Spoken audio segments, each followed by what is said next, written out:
Don't forget to like the video, share your thoughts in the comments, and subscribe to stay updated with our latest stories.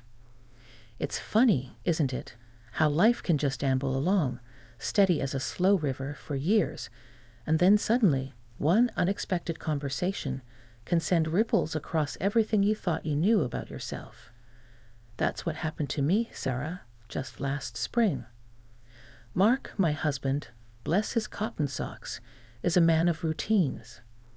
Our life together, comfortable and predictable, was like a well-worn armchair, maybe not the most thrilling, but familiar and safe. We're getting on a bit, you see. I just turned 56, Mark a couple of years older, and our days in our little suburban house in Connecticut were mostly quiet. The kids were grown and flown, carving out their own lives, leaving us with an echo in the hallways and a lot more time on our hands than we sometimes knew what to do with. Mark's best friend, David, was a different sort altogether. He'd been a foreign correspondent for years, a whirlwind of energy and stories from far-flung places. Now, mostly retired, he still had that restless spark in his eyes. He'd visit us every few months, bringing with him a gust of the outside world and a collection of anecdotes that would keep Mark chuckling and me fascinated. David was a widower, his beloved Clara gone nearly 10 years now, and while he carried his grief quietly, you could see it in the moments he'd pause, his gaze distant, before snapping back with a smile. This particular visit started like any other. It was a crisp April afternoon, the kind where the sun feels warm on your face, but there's still a bite in the air, reminding you winter hasn't quite packed its bags. The daffodils were just starting to push through the soil in my garden, tiny green spears of promise. I'd made a lemon drizzle cake, David's favorite, and the kettle was just whistling as his old Land Rover crunched up our gravel driveway. Mark greeted him with their usual back-slapping bonhomie, and soon the three of us were settled in the sunroom, the scent of lemon and fresh coffee mingling with the faint, earthy smell of potting soil from my overwintering geraniums. David looked a little more tired than usual, I thought. There were deeper lines etched around his eyes, but the eyes themselves still held that keen, intelligent light. We talked about the usual things: politics, the weather, the minor dramas of our neighborhood. Mark recounted his latest battle with the squirrels over the bird feeder, a saga that seemed to have endless installments. David listened patiently, interjecting with dry wit, making Mark laugh until he wheezed. I mostly listened, enjoying the familiar rhythm of their friendship, the way they could pick up conversations as if no time had passed at all. As the afternoon wore on and the sun began to dip lower, casting long shadows across the lawn, the conversation took a more personal turn. David had been quieter than usual during some of Mark's stories, and I sensed something was on his mind. Mark, perhaps sensing it too, said, "You all right there, old friend? You seem a bit preoccupied." David sighed, a slow, deep exhalation. He ran a hand through his still thick silver hair. "Just things on my mind, Mark. You know how it is. Life decisions, echoes from the past." He turned his gaze to me, and there was an intensity there that was unusual. "Sarah," he began, his voice a little hesitant, "I wanted to talk to you about something. Actually, to ask you something." I felt a little flutter of surprise. David usually addressed his more serious thoughts to Mark, or to both of us generally. This felt different. "Of course, David. What is it?" Mark looked curious too, leaning forward slightly in his armchair. David set his coffee cup down on the wicker table with a deliberate click. "Well, it's about Clara's old place. The cottage up near the coast in Maine. You remember it, don't you?" We both nodded. We'd visited once, years ago, a charming but slightly ramshackle cottage with a sprawling wild garden that Clara had adored. It had a beautiful old Victorian glasshouse, though even then it was falling into disrepair, panes of glass missing like lost teeth. I haven't been able to bring myself to sell it, David continued, his voice softer now, tinged with a familiar sadness. Too many memories, but it's falling apart, especially the glass house and the gardens. Clara poured her heart into that place. It feels disrespectful to let it all go to ruin. He paused and looked directly at me again. Sarah, I know how much you love your garden here. You have such a knack for bringing things to life. Your roses are the envy of the neighborhood, and Mark always says you can coax a bloom out of a stone. I smiled faintly, unsure where this was going. I do enjoy it, David. It's my therapy. Well, he said, taking a breath, here's the thing. I was wondering. It's a big ask, I know, but I was wondering if you would consider taking it on. The glass house, the garden, trying to bring it back. I'd cover all the expenses, of course. Materials, travel. It would mean spending a good bit of time up there, especially over the summer. I was stunned. Mark looked equally taken aback. He opened his mouth, then closed it again, looking from David to me. The sunroom, moments before filled with easy chatter, was suddenly very still. The only sound was the distant hum of a lawnmower and the ticking of the grandfather clock in the hall. David, I don't know what to say, I stammered. Maine? An entire garden restoration? It sounded enormous, daunting. I glanced at Mark. His expression was unreadable. Think about it, Sarah, David said gently. No pressure at all. It's just, it came to me the other day. I know how much joy Clara got from that space, and seeing it bloom again, well, I think it would bring a bit of her back in a way. And honestly, he gave a wry, slightly self-deprecating smile. I'm not up to it myself, physically or emotionally. But I thought of you, of your passion for it. He then added, and this was the part that really got me, Clara always admired your way with plants, Sarah. She often said you had a special touch, a real connection to the earth. She'd be so happy if it was you. My mind was racing. My little suburban garden was one thing. A few well-tended flower beds, a small vegetable patch, some hanging baskets. This was something on an entirely different scale. A dilapidated Victorian glasshouse, an overgrown coastal garden in another state. It was overwhelming. And yet, a tiny, unexpected seed of excitement began to sprout somewhere deep inside me.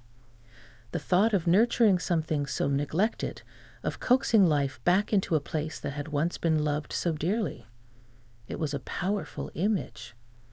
My husband's friend had offered me something I truly felt I couldn't refuse, not without exploring the possibility. The silence stretched, and I knew, with a sudden clarity that surprised me, that this was a question that deserved more than a quick dismissal. It deserved a real, considered answer. The grandfather clock in the hall chimed 5, each stroke seeming to deepen the quiet in the sunroom. Mark finally spoke, his voice thoughtful. That's quite an undertaking, David. For Sarah, I mean. He looked at me, a flicker of something I couldn't quite decipher in his eyes. Concern? Surprise? What do you think? Love.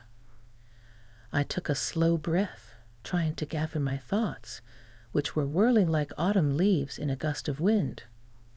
The image of that old glass house, perhaps with sunlight streaming through newly repaired panes, warming rows of seedlings, was surprisingly vivid in my mind. It's a lot to take in, David, I said honestly. It's incredibly generous of you to even think of me. Can I have a little time to consider it? To talk it over with Mark? Of course, Sarah, absolutely, David replied, his shoulders seeming to relax a fraction. Take all the time you need. There's no rush. I just wanted to plant the seed, so to speak. He offered a small, hopeful smile. As I said, it was just a thought, but it felt like a right one. The conversation gradually shifted to other topics as dusk settled, but the unspoken question hung in the air, a tangible presence. David stayed for dinner, a simple shepherd's pie I'd prepared earlier. Mark and he slipped back into their easy banter, but I was quieter than usual, my mind replaying David's words, picturing that forgotten garden in Maine. I kept thinking about Clara, whom I hadn't known well, but had always struck me as a woman of quiet strength and artistic sensibility. The idea of tending to her legacy felt significant. Later that evening, after David had driven off, waving from his Land Rover as he disappeared down our lane, Mark and I sat in the living room. The television was on, some news program drumming in the background, but neither of us was really watching. "Well," Mark said, finally breaking the silence, turning to look at me properly. "That was unexpected." "You can say that again," I replied, tracing the pattern on the armchair with my finger. "A whole garden in Maine." "He's right, you know," Mark said, surprising me. "You do have a gift with plants. Mum always said you could make a stick sprout leaves." I smiled. "Your mum was biased. But this is different, Mark. This is huge. And it's so far away." "It is," he agreed. "And it would be a big commitment. Months, probably. Away from home." He paused. "Away from me?" There it was. The subtle tension. Not an objection, not yet, but a quiet statement of fact, a reminder of what it would entail for us, for our routine. I reached out and took his hand. "I wouldn't even consider it if you weren't okay with it, Mark. Truly." He squeezed my hand. "I know that, Sarah, and I'm not saying no. It's a lot to think about. For you, mostly. Is it something you'd even want to do?" That was the million-dollar question, wasn't it? Did I want to do it? Part of me, the part that loved routine and predictability, screamed no. It was too much, too disruptive. But another part, a quieter voice I hadn't heard from in years, whispered yes. It whispered of challenge, of creation, of beauty rediscovered. It whispered of cool sea air and the scent of damp earth, of the satisfaction of tired muscles and dirty hands after a day spent working with nature. I don't know yet, I confessed. Part of me is terrified by the thought, and part of me is incredibly intrigued. It's like a story waiting to be uncovered, that garden. Mark nodded slowly. "David seemed to really want you to do it. He looked more animated than I've seen him in a while when he was talking about it, about you doing it." "I think it's about Clara for him," I said softly, "keeping her memory alive in a tangible way." "Probably," Mark agreed, "but he trusts you, Sarah. He wouldn't ask just anyone. He sees something in you." His words warmed me. It was true. David's faith in me was a powerful motivator. For the next few days, the idea percolated. I found myself researching Victorian glasshouses online, looking at pictures of coastal Maine gardens. I'd catch myself staring out at my own tidy flower beds, imagining them transformed into something wilder, vaster. I even pulled out an old botany book Clara had given me years ago, a beautiful edition with hand-colored plates, its pages still smelling faintly of her rose-scented drawer liners. Mark, to his credit, didn't press me. He'd ask occasionally, "Any more thoughts on Maine?" But mostly he let me be, let me wrestle with it on my own. I appreciated that. He knew me well enough to understand that this was something I had to come to terms with in my own way. The more I thought about it, the more the fear receded, replaced by a burgeoning excitement. When was the last time I'd felt this pull towards something unknown, something that would stretch me? Probably not since before the children were born, when life itself felt like an unwritten adventure. This felt like a chance, perhaps a last chance, to do something just for me, something big and challenging and utterly different from the comfortable rhythm of my current life. About a week after David's visit, I woke up early one morning. The sun was just beginning to paint the sky in shades of pink and gold. I lay there, listening to Mark's steady breathing beside me, and I knew what my answer had to be. It wasn't just about restoring a garden.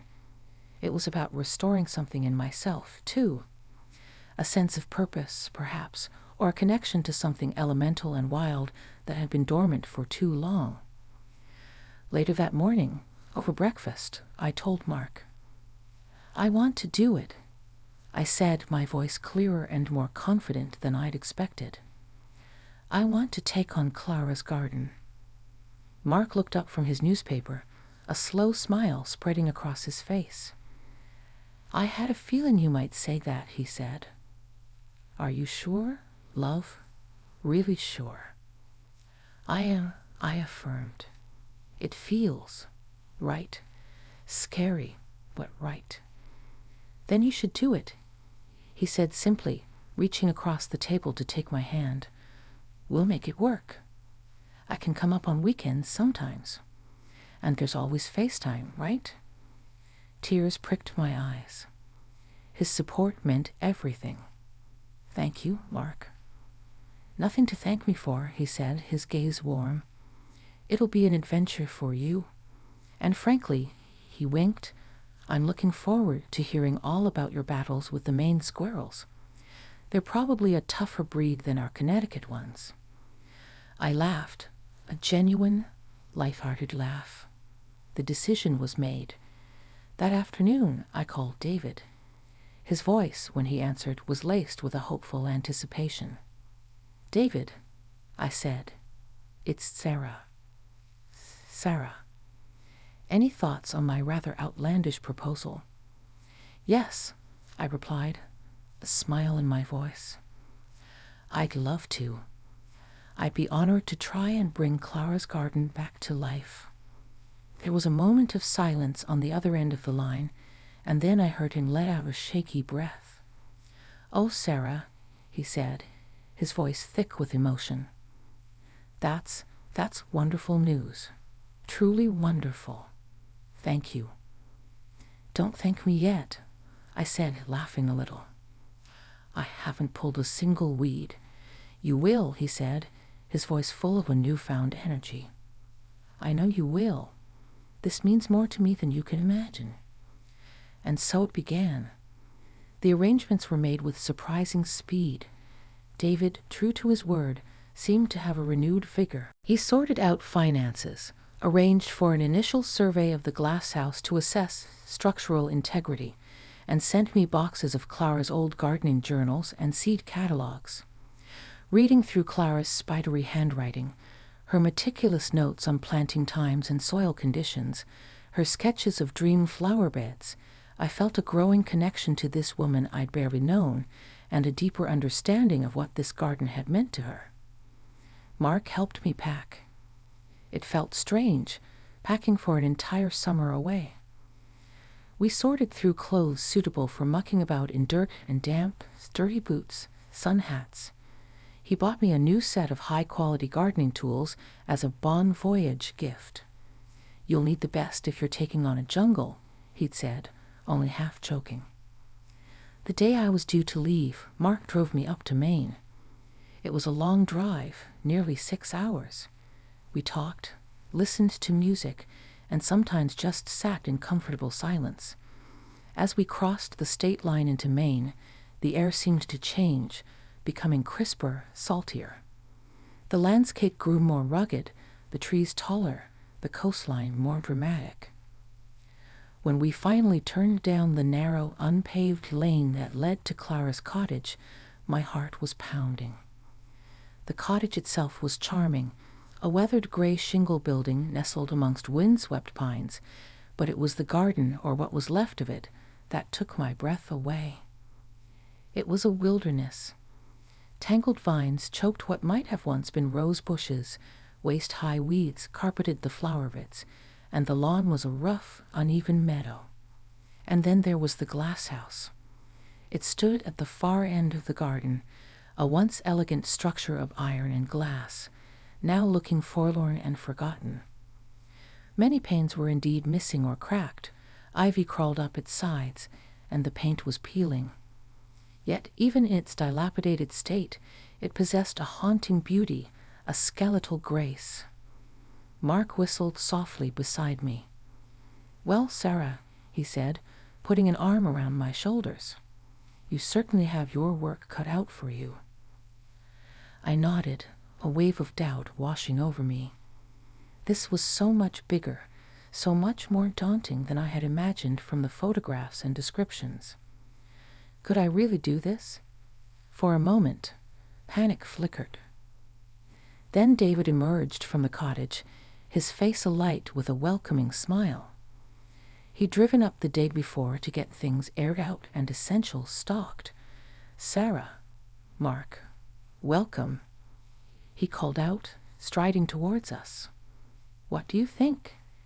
He gestured expansively at the chaotic beauty around us. "It's something," I managed, trying to sound more confident than I felt. David chuckled. "It is indeed.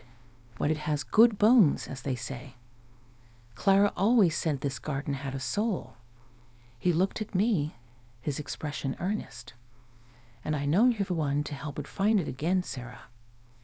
His unwavering belief was like a balm to my nerves. Mark gave my shoulder a reassuring squeeze. "She'll do wonders, David. Just you wait." That first evening, after Mark had helped me unpack some essentials and then, with a long hug and promises to visit soon, had headed back to Connecticut, I stood alone in the garden as twilight fell. The air was filled with the chirping of crickets and the distant roar of the ocean. The scent of pine and damp earth was intoxicating. I walked slowly towards the glass house, its dark, skeletal frame silhouetted against the deepening blue of the sky. It looked like a sleeping giant. I reached out and touched the cool, mossy ironwork of the door.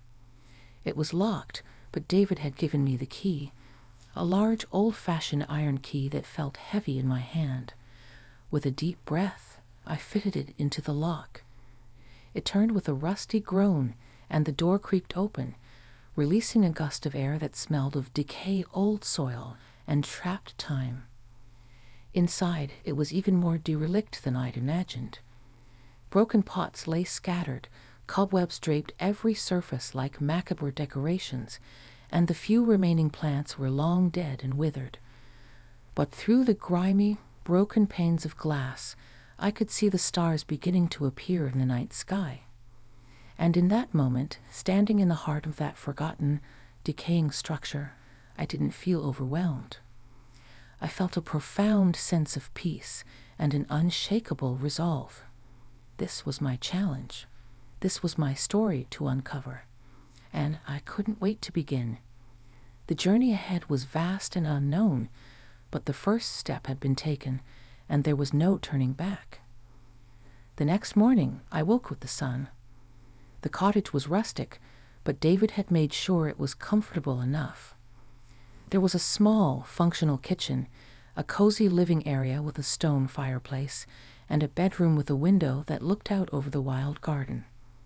Quick cup of coffee, I pulled on my new work boots and old jeans, tied my hair back, and stepped out into the cool Maine air. The sheer scale of the task was intimidating. Where to even begin? The garden was a chaotic tapestry of neglect. I decided the glasshouse was the priority. Without a functional space to propagate and protect seedlings, restoring the wider garden would be exponentially harder. David found me there, peering through a grimy pane of glass at the jungle within. He was carrying 2 mugs of steaming coffee and a plate of toast. "Thought you might need some fuel," he said, his eyes crinkling at the corners. "It looks even worse in the daylight, doesn't it?" "It's certainly got character," I replied, taking a grateful sip of coffee. "I think the first job is to clear it out, assess what staging is salvageable, and then get a glazier in to look at replacing all this broken glass. Sounds like a plan, David said. I've got the number of a good local handyman, Tom Billings. He's a jack of all trades, knows his way around old buildings.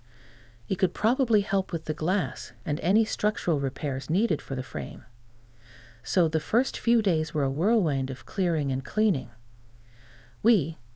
Because David, despite my protests that he didn't need to, insisted on helping with the heavy lifting, dragged out sack after sack of debris from the glass house.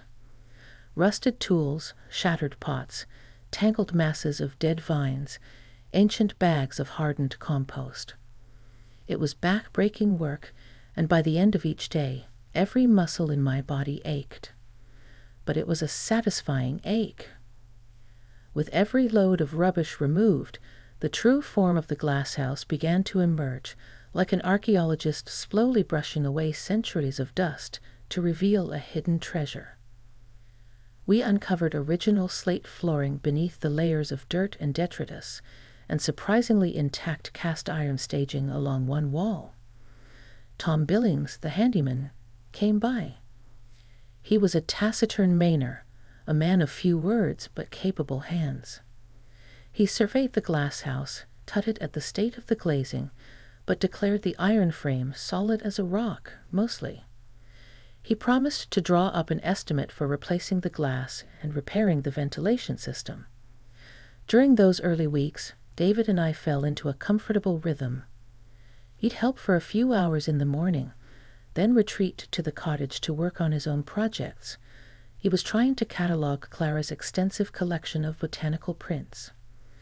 We'd have lunch together, simple meals eaten on the porch, often accompanied by discussions about the garden's potential. He shared more stories of Clara, of her vision for this place. He never told me what to do, never imposed his own ideas, but rather offered Clara's past dreams as inspiration. She always wanted a proper herb garden just outside the kitchen door, he might say, or she had this idea for a whole section of blue flowers, right over there, where the light is best in the afternoon. I listened, absorbed, making notes in a new journal I bought. This wasn't just about restoring a physical space. It was about honoring a memory, a love story that was deeply embedded in the soil itself. I felt a growing sense of responsibility, but also a profound connection to Clara, to David, and to the land. The subtle tension I'd initially felt about being away from Mark, about the disruption to our life, began to ease. Mark called every evening. He was wonderfully supportive, listening patiently to my daily litany of discoveries and minor triumphs, the uncovering of a hidden path, the identification of a resilient old rosebush amidst the thorns, the first successful repair to a piece of the glass house's ironwork. "You sound different, Sarah," he said one evening, about 3 weeks in. "Happier, more alive. I am tired," I laughed. "But it's a good tired. It feels meaningful." "Mark." "I'm glad, love," he said, and I could hear the sincerity in his voice. "Really glad." One afternoon, while clearing a particularly stubborn patch of ivy from the exterior wall of the glass house, my trowel struck something hard.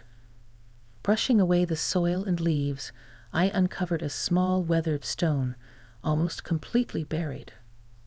Carved into it, crudely but lovingly, were the initials CM plus DM and a date from over 30 years ago. Clara and David. My heart ached with a sweet sadness. I carefully cleaned the stone and decided to make it a focal point when I eventually replanted that area. It was a tiny testament to their shared life here, a whisper from the past.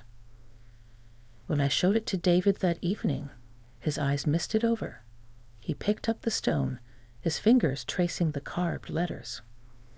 "I'd forgotten all about this," he said softly. "We put it here the first summer we bought the place. We were so young, so full of plans." He looked at me, a fragile smile on his lips. Thank you for finding it, Sarah. In that moment, our connection deepened. It wasn't romantic, not in any conventional sense. It was a bond forged in shared purpose, in mutual respect, and in a tender regard for the memories that permeated this special place. He was my husband's friend, yes, but he was also becoming my friend in his own right. And I was discovering a strength and a passion within myself that I hadn't known existed. The garden was slowly, painstakingly, beginning to yield its secrets, and so, it seemed, was I. The work was transforming the landscape, but it was also undeniably transforming me. The Maine summer settled in, warm and golden, with long, light-filled evenings. Tom Billings and his crew had worked their magic on the glasshouse. Pane by gleaming pane, the broken glass was replaced, the ironwork scraped, treated for rust, and repainted a traditional deep green. The ventilation system was coaxed back to life. Walking into it now was like stepping into a different world. Sunlight streamed through the clear glass, warming the slate floor and the newly cleaned staging. It smelled of fresh paint, damp earth, and possibility. My days took on a new, deeply satisfying rhythm. I was up with the dawn, eager to get started. The initial, overwhelming task of clearing had given way to the more nuanced work of cultivation. David had given me Clara's old gardening journals, and they became my Bible. Her neat script detailed years of observations, successes, failures, and dreams for this patch of land. I learned which roses were her favorites, where the soil was too acidic for certain plants, her plans for a pond in the lower garden that had never materialized. I started with the soil, a monumental task in itself. Years of neglect had left it compacted and depleted.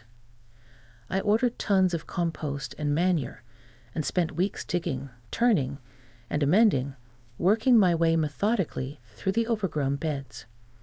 David, though he now spent more time on his own research and writing in the cottage, would often appear with a flask of tea or a cool drink, his presence a quiet encouragement. He never interfered, never criticized, but his quiet approval when he saw a newly cleared bed or a section of rejuvenated soil was a powerful motivator. Clara would be so pleased, Sarah, he'd say, his voice sometimes thick with emotion. You're bringing her vision back to life, piece by piece. The personal discovery for me was immense. I found a physical strength I didn't know I possessed. My body, initially protesting with aches and pains, grew leaner and stronger. My hands, though perpetually earth-stained and calloused, felt capable and sure. More than the physical, though, was the mental shift.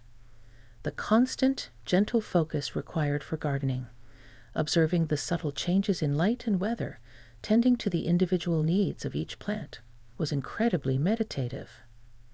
My mind, so often cluttered with the trivial anxieties of everyday life back home, felt clearer, calmer. There was a profound satisfaction in nurturing life, in seeing tangible results from my efforts. I started planting.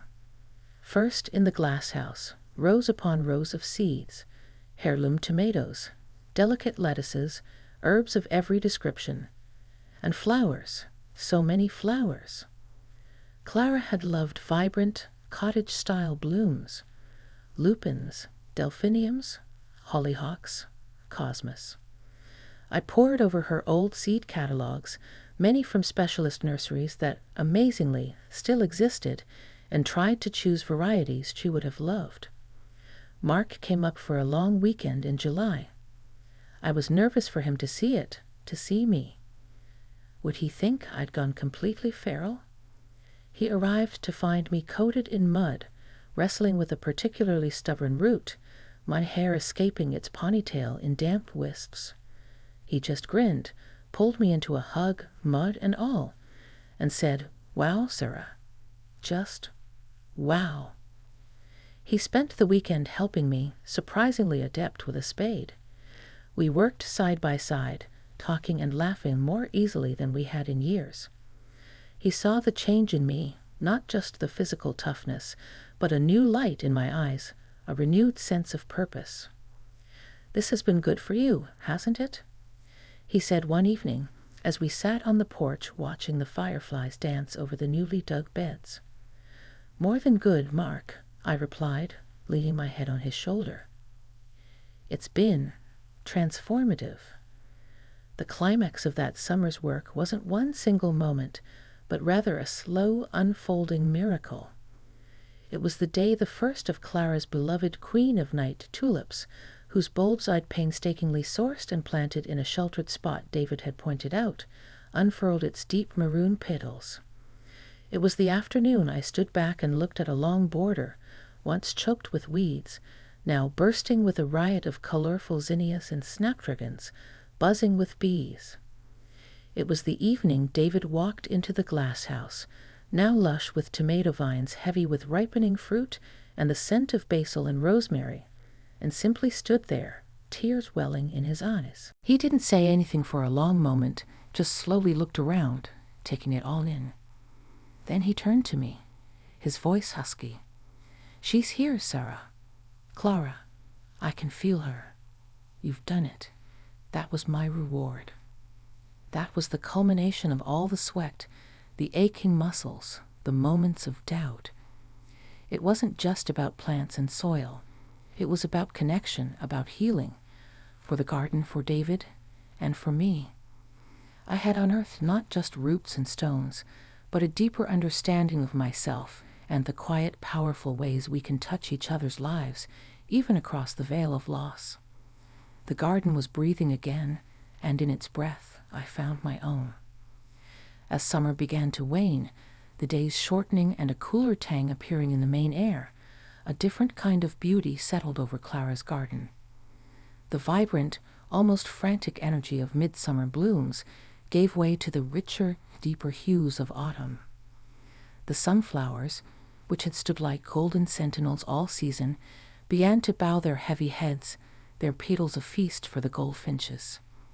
The asters and chrysanthemums provided bursts of purple, rust, and yellow, and the air was crisp with the scent of ripening apples from a few old, gnarled trees I'd managed to prune back into some semblance of health. The glasshouse was a haven of green, still producing late tomatoes, peppers, and herbs.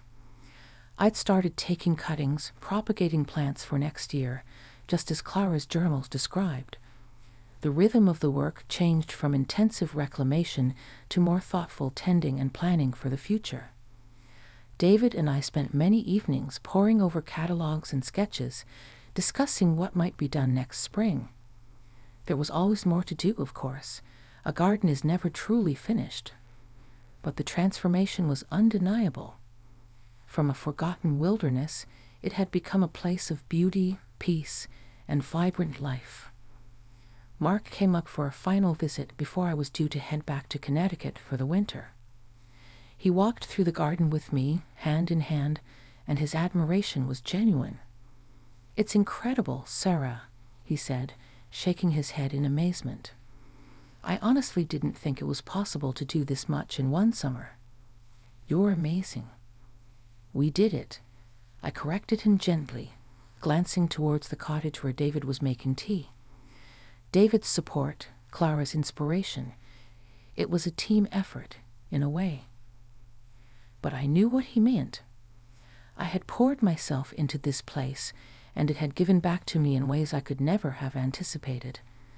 I felt stronger, not just physically, but in my spirit. I'd faced a monumental challenge, and through perseverance and a willingness to learn, I'd succeeded in a way that was deeply personal and profoundly satisfying. That sense of quiet competence, of having made a tangible, beautiful difference, was something I would carry with me. My relationship with David had settled into a comfortable, respectful friendship. We had shared something unique, the revival of Clara's legacy. There was an unspoken understanding between us, a bond forged in shared grief and shared joy, in the quiet companionship of working towards a common goal.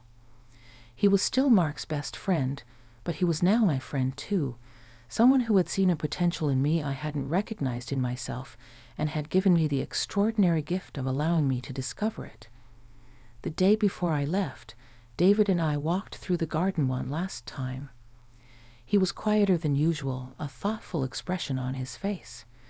We paused by the little stone with his and Clara's initials, now nestled amongst fragrant thyme and lavender.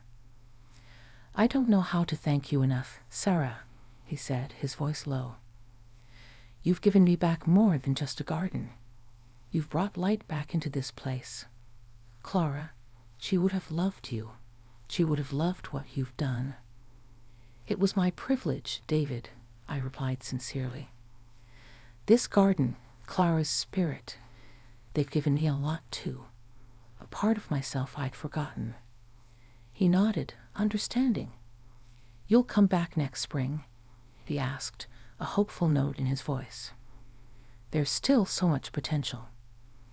"I wouldn't miss it for the world," I smiled. This garden is under my skin now, and it was true. As Mark and I drove away the next morning, the cottage and its now-loved garden receding in the rearview mirror, I didn't feel a sense of an ending, but rather a pause. I was taking a piece of that Maine earth, that resilience, that quiet joy, back with me to Connecticut. Life settled back into its familiar rhythms at home, but something had fundamentally changed within me. The suburban routines didn't feel constricting anymore. They felt like a comfortable baseline from which new adventures could be launched. I looked at my own small garden with fresh eyes, seeing new possibilities, new projects. Mark noticed the difference in me too. I was more engaged, more energetic, more willing to try new things. Our conversations were richer, filled with plans for my return to Maine, but also with a renewed appreciation for our life together. He'd even started to show a surprising interest in companion planting. The unbelievable part of what happened wasn't some dramatic, shocking event. It was the quiet, profound transformation that took place within me, sparked by an unexpected offer.